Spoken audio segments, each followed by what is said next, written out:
what is your favorite dessert? Oh, I'm a big fan of ice cream. No particular flavor. Usually the weirder the better.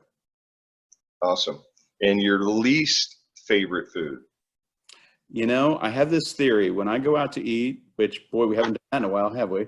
But when I go out to eat, I look at the menu and I typically order, and I'm not making this up, I typically order the weirdest thing on the menu because I figure you may not have tried your favorite food yet. So with that in mind, I don't think I've actually got a least favorite food. I'm pretty adventurous. So you don't go and stay with the same thing like myself every time you switch, or? Never ever. And my family makes fun of me because I am impossible at a drive-through because I'm always trying to figure out what it is I'm going to order, and remembering what everybody else in the car wants is just impossible. So I am absolutely panic stricken at drive-throughs. And so what is something you do when no one is looking? I have a weakness for words with friends when nobody's looking. Words with friends. So that still exists? Yeah, it's embarrassing. I really don't like the app at all, but I like the friends, so it's a good excuse, you know. No, especially now, great time to kind of use that. And what is something you know that no one else knows? Well, I have a weakness for a lot of stupid trivia. So when that show Who Wants to Be a Millionaire was on, my family all said that I would be their phone call. I remember a lot of useless information. Well, it's your chance now. Do you see it's coming back on air? I hope not. Remember when it was on every day of the week? I do. Kind of tedious. I was actually talking to my my daughter, and she had no clue. And I said, Jimmy Kimmel's hosting, so here's your shot. You might get that lifeline coming up. So next, there you go. There you go.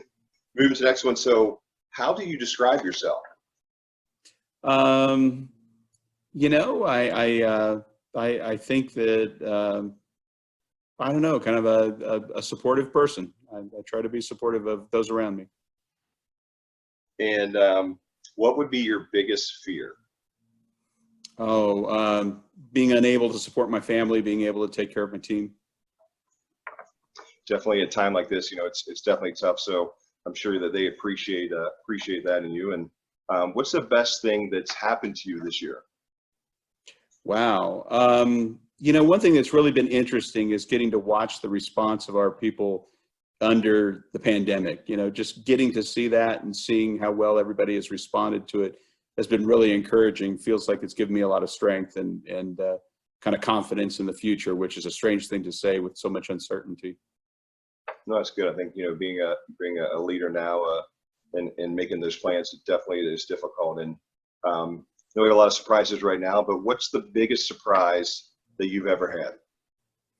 Wow, biggest surprise I've ever had. Probably this is slightly complicated, but when I went to college, I was accepted into Vanderbilt, but I didn't think I could go because I didn't have the financial wherewithal to do it. So when the day the scholarship came through, and I realized I could actually attend Vanderbilt, it was probably my biggest surprise.